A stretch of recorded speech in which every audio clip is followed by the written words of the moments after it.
Boxing King Media in association with Boxro. Johnny Nelson, first of all, I want to congratulate you on your another achievement, MBE. Brendan would have been proud. First thing I want to do was pick the phone up to Brendan and say, "Yo, Brendan, we've done it." Unfortunately, that's not the case, but I will always mention him alongside it and thanking anybody or however the process worked for recognising what we've been doing. If he was around, you would have picked up the phone and rang him. Just describe to me how that conversation would have been. What would you have said, and what do you think his reaction would have been in his Irish accent? Brendan would have known. He'd have said, "Marvellous, marvellous, we're eating again." He would have known. Brendan would have known. Brendan mentioned it years ago to me because he had me, along with others, doing a lot of community stuff with him.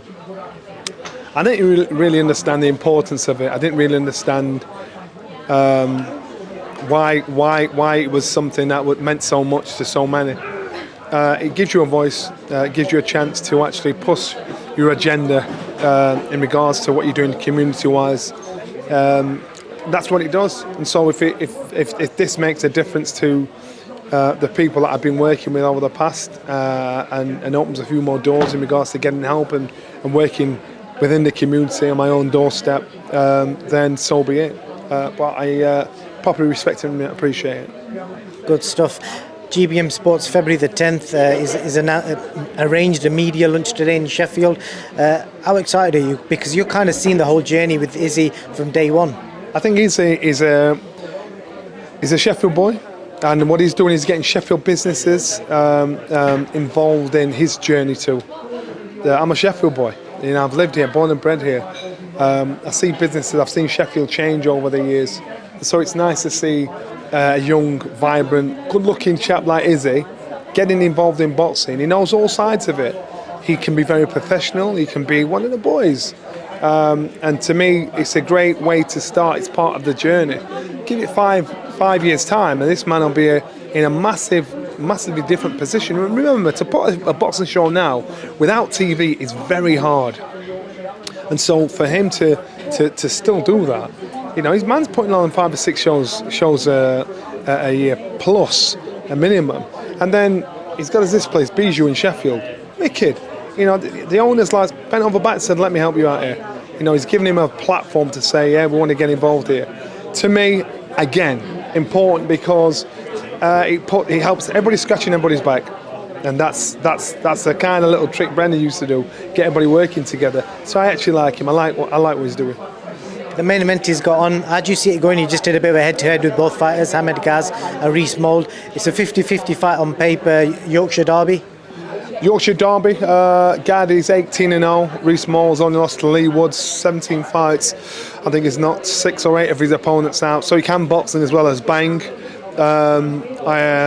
Mould says he packs in if Gaz beats him. And Gaz said, "Well, better get ready for retirement then."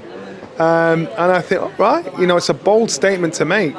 And sometimes you've got to be careful, but Mould he looks at Gaz and thinks, "Your pedigree is nowhere near mine. Your pedigree is professional amateur. You don't deserve to be there." That's what it's looking like he's saying. Sat there quietly confident. These two have crossed paths before they spar with each other. But I think Mould is quietly very, very confident, whereas Gaz says, "You know, this guy gasses out after 4 rounds. You know, he's struggling. I'm a fit guy." Guy's a little bit taller. He seems to be hungrier of the two, but you never know. Listen, this is just a press conference, so you don't know. Let's wait until when it comes to fight night. February the 10th it is at the Magna Centre Friday. Johnny Nelson going to be in the house as well? Yeah, I'm going to be there. Go down to support him. I know you've got Sky the next day as well, haven't you? Go down to support him all the time. Always support as much as I possibly can. And that's what I always do. I think if we do that and we have that mentality, everybody will be good. I want to quickly get your opinion, Johnny, on the situation with referees Ian John Lewis, Jeff Hines. Have you seen the newspaper article that came out the other day? I've not seen it yet. I've not seen it yet. Fill me in. in short, they both are taking the British Boxing Board to a tribunal over discrimination. I think Ian John Lewis has pointed out that he feels he was treated differently compared to notably the other referee. I can't think of his name right now, but the scorecard was like similar to Ian John Lewis. Sorry, I have been speaking to Ian on and off, and Hines, and I've been speaking to the both of them. I understand what's going on. I understand the conversation, the argument, and things have to change in regards to rulings for the British Boxing Board of Control, and they learn along the way. And this might be one of those occasions where they've got to learn along the way.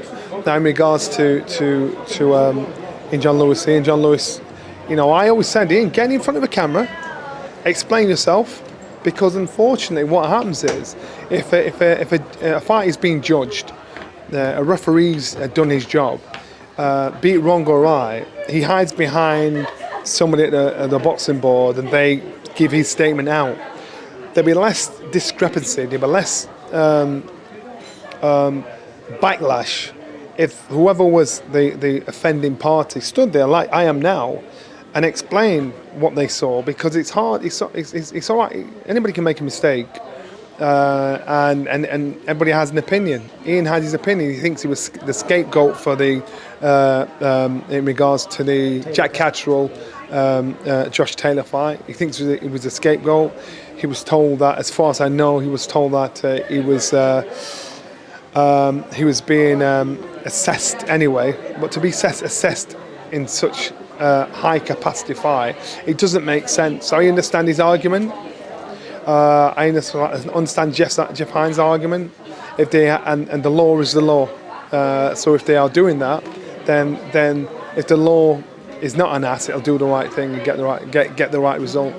But as I said, the boxing board will learn on its feet as it goes along. It's developed massively over the years. So if there's something fundamentally wrong, we've seen change. So if there's something fundamentally wrong in this situation, we'll see change again.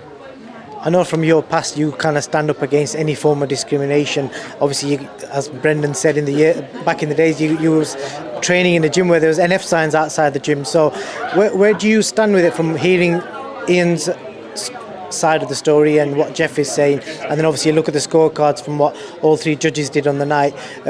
What's your opinion? Do you think they've been ill-treated? You know what? So the evidence, as far as they're concerned, that's what it leads to. So unless the British Board and Boxing Board of Control say, well, no, that's not the case, well, give them another case. So I understand, because for Jeff and Ian, they're thinking, well, why? Why? We can't understand. What is it? Just tell me what it is. So the reasoning and excuses seem to change or flip and flop. So it leads you to one conclusion. I hope they're wrong, if I'm honest with you. But if they're proved right, again, there needs to be a massive flip in regards to attitudes, in regards to decision making. Do you think we need more minorities in the boxing board, as in, like, for example, referees, judges, people on the board? Is there? I don't know. Is there any? Yeah, of course we need more minorities there, without a doubt. It's got to represent, and across the board. And so, but Manaman's got to go for the job. Manaman's got to go in and say, right, I want to stand up there. I want to be part of this.